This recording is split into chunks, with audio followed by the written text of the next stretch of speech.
on n'a plus rien, donc tout travailler dans la batterie, courir à la ranangoté, toujours surchauffer, donc on n'a pas de choix. Alors, je vais recevoir mes amis qui sont ici, et là, pratiquement le rôle à SOS, hein, très fatigué, c'est qu'il doit y avoir un problème qui vous dérange. Alors, bonjour Nadal Ndeko Balando Daniel, oui, ainsi que M. Ndeko Matt Digo Jimmy. Merci beaucoup à vous. Alors, Nabani Ndeko Balando Daniel, quel bon vent vous amène? Merci beaucoup. Est-ce que c'est bon vent ou bien ça va passer à l'heure? Ça va passer. Merci Ndeko journaliste. Tu commis à bon matin, tu commis à la média pour les cambo où les autres biso passent dans mon thème. Après même biso et aussi matin. Makambo ya accident au salima qui na Mambuduka na kilomètre 82 na Maluku. Na commune ya Maluku. Depuis accident wana salima. Accident ya nini? Accident salemi maso ya Congo Jao ya société Congo Jao. Nde tuti baline na biso.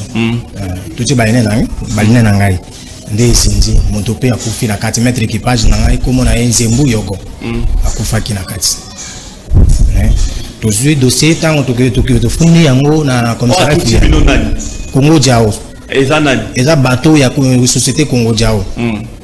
O société na bango eza na Kipoko. Ba congolais? Te. Eza ba chinois. Ba chinois, très bien. Eza ba chinois. O eza na commune na Sili. Société na bango eza wana na Kipoko. Maso na bango nde tout akwe baline na ngai. Ezindi kagezo mobimba telelo baline eza na serment. Et bimilante. Et bimité. Et robimapete. Et robimate. Ba mite nyonso. Ils ont assez mal. Ba marchandise au ngana kumba ki nyonso. Ils ont assez. Maître équipage moko na kufaki. Comme on a Nzembu Yogo. Très bien. Wa kufaki. Alors, et ça mis depuis quand? Et ça mis depuis le 9 décembre 2023.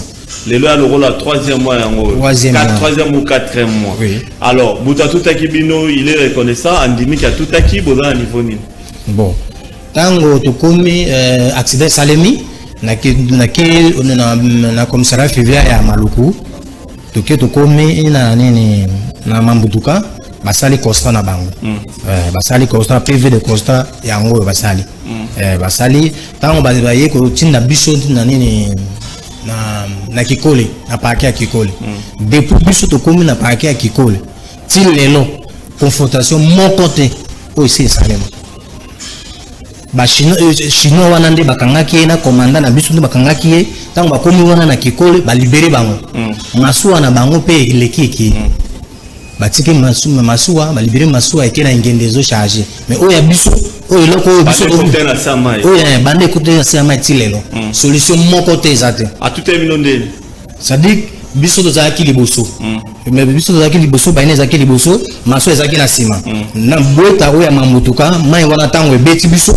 lokwa ya zaki sima ila fali ke atia amorce azonga sima biso tango mai wana ebeti biso tozongi mais azili cité ya azokende ka okende nde na deuxième barge nde ale ayeko tuta baline dans deuxième barge po ezaki 3 lignes.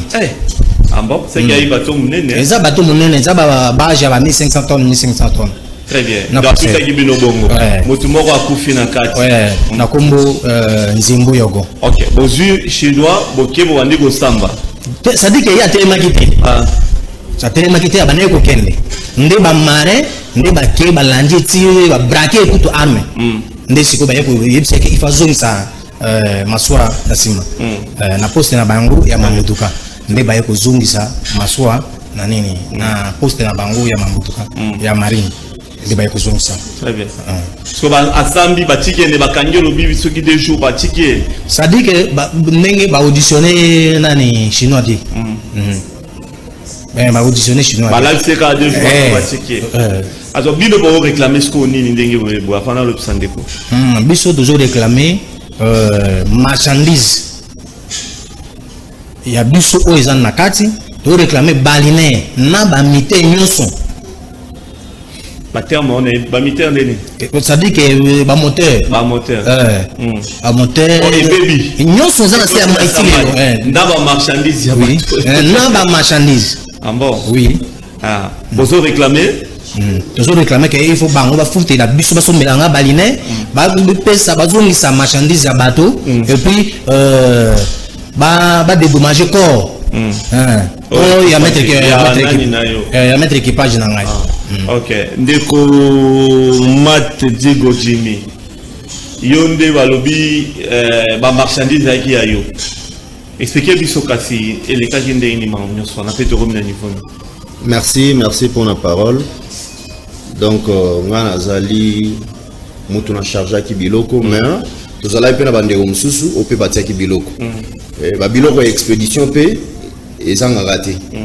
Mais normalement nazali moko ya ba navigant. Ça dit nazali na balinière na ngape neti ya ndeko na charge ki. Mais en réalité nazo comprendre tant que charger biloko nga nazwa ki vol na ki croyant que biloko eko koma pour na décharger biloko nazala ki sur place. Maintenant tant que accident salemi na eko zo vol nazongi après 2 jours 3 jours na komi déjà ndeko eleki ndenge nini non na sali ndenge mibeko esengaka osala ki ndenge nini na ikei comme na concert fluvial o ya tali makambo ya mai transport fluvial tala makambo komelinga iboye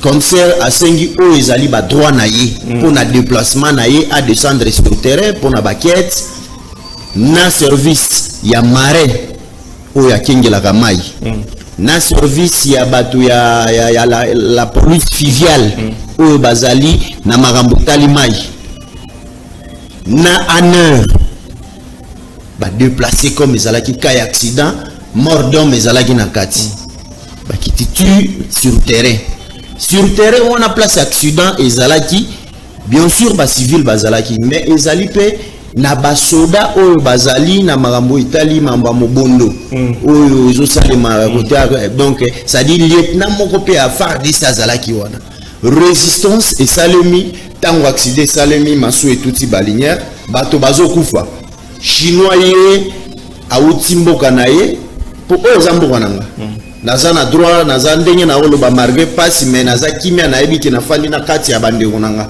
ça dit naza kimia na oto ka posa mai na sengi na komela mais chinois kopesa ngati il faut ça les sanga musala maintenant passe na ngeza ki biso peto bimaka na libanda mboka mais chinois za na mukanda te oyo na me permettre po ya na mboka na nga Congo oyo na no ya na mboka na nga Congo bona ebite akitela ki aéroport ou ya kinzela nini naza na ebite ko za penza domaine na ngate mais pas si kaka ne nazo expliquer. Deuxièmement document de bord oyo ba bengi certificat de capacité bazala ngote azana ngote. Deuxièmement troisièmement bateau ezatana mukanda mokote o permettre pour naviguer. Ça c'est un danger pour assurance pesate. Alors comme c'est la salle musala nae amoni befraction amoni nini akomi o akoki ko commencer selon ndenge ke là c'est sengaki oyo akoma baye pena commandant ya balinière na commandant ya bateau ba auditionner bango chinois et anglais ayebi français te anglais te ayebi lingala te ayebi ka munoko mboka na bango ba bengi pende onaye ya chinois ye comme interprète ba yebi le côté dossier zala ina maluku ba ye na ba transférer dossier na parquet na Kinkole mais si lelo conclusion mon côté et l'autre mon côté et kaka o magistrat à 5 kibiso $50 na partie chinois $50 na partie ya balinière pour bazonga lisusu na maluko pas comme ça o akende ko sala constat aye bisabango clair défaut eza ya balinière ou bien ya ba chinois point barre. Donc l'autre place aux anangos na souka tokei après 7 fois na rendez-vous na parquet selon rendez-vous oyo mundela zoyate to pesi mbongo ya mandat de comparution 5 fois tozo pesa bazoyate donc bazoyate. Alors venu na bino bozo réclamer nini réclamation normalement ezali passé par rapport na ndenge justice ezo salema na yo kaka batu baganga ka balobaka balelaka mais na ndimaka te na kanisa ka lolo eza lokuta balobaka ko salir comme ba bakonzi na biso ya mboka mais na vivre yango donc ndenge nazawa nazana somo donc ça la somo na statut quo arrêter loko moko te tito ya kolela boy c'est-à-dire eza passé eza papa ya bana tozana ba famille etalelaka biso na misalo tosalaka tozana besoin pe mboka mususu lobi ba milliardaire ndenge batangaka ya mboka babandaka ndenge biso pe to banda bo mais eza po baboma biso be basala biso bi beto salani. Très bien. Pourquoi la mokilo badbamona raté qui bandimaka verser la Bible to baloba vanité de vanité, tout est vanité. Tout est vanité. Ceux qui mènent à Morezali, ceux qui va poser en justice, bon, c'est l'autre. Est-ce que Bandeonara Bonasi, biso tout le côté à la réseau social de Bonara, un grand homme, Access Bank, à la Nigeria, monsieur Wigwe, a Otuko Kufa, na hélicoptère, na yé moko privé, na États-Unis. Yé, moi si na mwana bakufi. Un milliardaire, parmi ceux qui 3, ceux 5 milliardaires Nigeria, à Zanakati. Mais à Kufi, na mboka mopaya, l'hélicoptère, mais quand on a na Nigeria et y na ba carton donc un milliardaire modèle wana nzoto na yé ndenge ba collier yaka na mwasi na ye na mwana na ye. C'est pour dire que vanité de vanité, tout est vanité. Pourquoi beaucoup rendre justice na la papa mibimba baza kolela likambo bakuta nango. Ce qui combien de mbongo za na bateau et tcholi biloko et tcholi muto akufi. En tout cas, c'est regrettable. Balando Daniel. De l'homme, vous avez réclamé justice, c'est ça les mamans côté dans la droite. C'est-à-dire que monsieur le journaliste, il toujours c'est la justice. Il y a un beau cannabiso et rendre biso. Bazon sa biso na kata ordre na biso. Mais beaucoup changer ici quand il y a ça de saté ou bien ici quand dossier d'aller. Mais le coup on est va que te mène-moi ezali, ça dit ba konzi ya biso ya justice. Bazana simana yango. Oh bazo pesa injonction kuna na kikole. Si mezo dozo tango même mukanda oyo to salaki ya réquisition. On na pesi $50. Oh parti chinois pe pesa $50. Fait que ne maluku. Po biso to mona mukanda wana nde to sa lever de copie. Lever de copie nde to ko mona mukanda on nakati. Ok, biso to na raison na biso. Et puis babengi famille en Zembu baken o équipe mettre page na o akufaki bakeko solo ba pesi mbongo $6,000.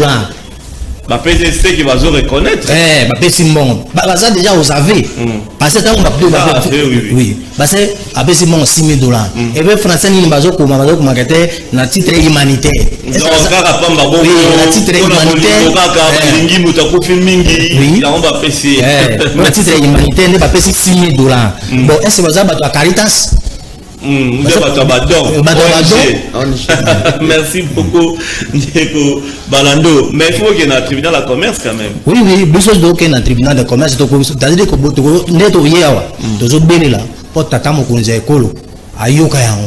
ministre de la justice, Ayoka, ministre du transport, procureur général, Bayoka, Olela na biso. Olela na biso makambo oyo passé so ezalaki na Chine. Écoute ça. OK, président monsieur Alibela, ce qui a na Chine ngaka sale maté. Na mboka na biso. Dans le local na mboka masusu ba 1500 km auto sala ngo. Ngana sana capacité na jojaz na nini na mukanda na ngai ya capacité. Nyonso ezali. Mais biso to kota mbongo na l'état non. Mais masusu to tambola ni document. Oya ba chinois. Oui. Merci beaucoup. Nous avons poto aussi ça. Ndeko Mat Digo Jimmy.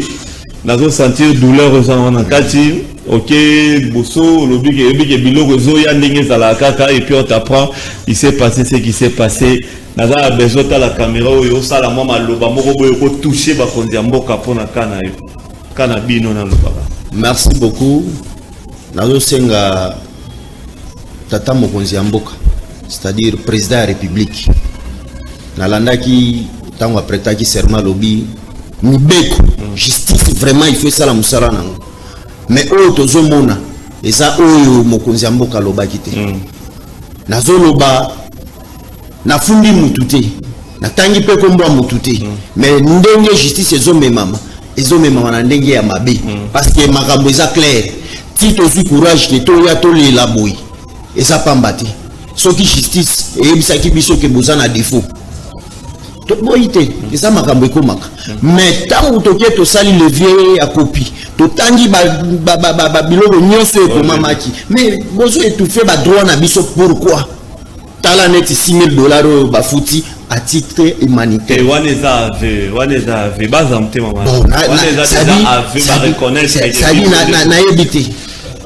Très bien, merci beaucoup de Komat Digo Jimmy. Bon, qui est dans le tribunal de commerce, non? Oui, normalement, toujours qu'il y a un tribunal de commerce, mais avant tout qu'il y a toujours boya. Ndeko la nabiso makambo esalemi na parquet à Kinkoli. Et les mama isu sukuna. Parce que toza boye biso za na ba connaissance ti. Mais to futa ka ba mikanda l'état. Naza na registre commercial. Il y a un registre commercial, il y a RCSM. Nyos ezali. Tozo sala musala illégalement ti. Tozo sala musala ndenge mibe kwa mboka esengi. Mais mboka protéger biso toza petit peuple, toza li étranger té, toza li bana mboka. Très bien. Merci beaucoup Ndeko Jimmy, Matt Digo Jimmy. Alors, Balando Daniel, Poto 6, Andé Penefsagin Ndeko, en tout cas, on a 30 secondes pour te clôturer. Oui, monsieur les journalistes. Et là, on a Goroba, Bissou Zaba commerçant. Registre, Nangango, Domo, Yango. Ngaraza commerçant, oui, Ngaraza commerçant. Bon, Ndende to Senga, la justice, na Bissou. Ata la biso likambo parce que même makambo ezalaki kunga na kikole c'est-à-dire répété il y a toujours belé la mokonza mboka toujours belé la kete ayoka biso mawa ayoka biso mawa ata la likambo. Très bien, merci. Oui, ça c'est ça. Oui, merci beaucoup. Et là on a lingana baksamuke ceux qui biso tozalai bato ya savoir te tozalai bato moko brutal to yebi place maso on attend ba libérer kezo kende ko charger et ba neko kende ko charger na ngende ba o kende charger ba nzete bazo sala pe musala illégalement nzete ya mboka nango bazo pekisa ka biso to kata réchauffement climatique tout mais bango bazo sala ba biloko ane pa nyoko lango bazo mbongo ba nyoko la biso et sala passe. OK. Merci beaucoup Justice tu fais ça les mains. Merci pour la SOS Nabisu et Abino pardon et ça le capote sur le bamikonyo so yé mon chef de l'état loba Justice Samboka regret la justice. Merci à vous d'être venu. Merci de tenir biso au courant il y a évolution Makambu donc toye ba atamba la simaso boya rapidement 10 secondes à bon monsieur le journaliste et là ko oyo ça la biso passe ke ba kozi il y a biso ya mboka oyo batali mambe ma justice bazana kati ya dossier oyo nde tozo belela ke bango babima na kati ya dossier oyo ko tanga ko mona bango te to biso bezana droit na biso to tanga ko mona bango o to yebi bango to tanga ko mona bango ati balo mona kati ya dossier oyo. Merci, je comprends votre colère et votre peine. Merci beaucoup. Bon tenir biso informé à l'évolution des choses. Merci beaucoup. Merci.